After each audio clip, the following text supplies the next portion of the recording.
In today's video, you'll learn how to add or edit a custom sidebar in WordPress using Elementor. If you want more control over what appears next to your content, like links, images, or useful widgets, this simple method will help you customize it easily. First, log into your WordPress dashboard and open the page where you want the sidebar to appear. Click Edit with Elementor to launch the Elementor editor.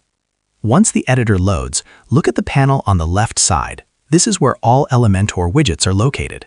In the search bar, type Sidebar.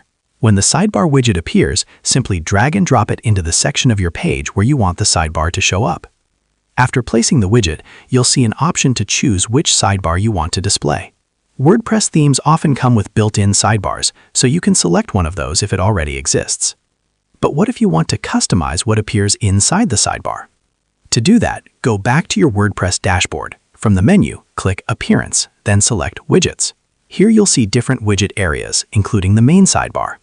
Inside this section, you can add different types of content to your sidebar. For example, you can insert text, images, links, categories, recent posts, or other useful elements. Simply drag the widgets you want into the sidebar area and arrange them in the order you prefer. After you finish adding or editing your widgets, click Update or Save to apply the changes. Now return to Elementor and make sure the correct sidebar is selected in the sidebar widget settings. Instantly, all the widgets you added will appear in your page layout. You can also adjust spacing, alignment, and styling to match the rest of your design.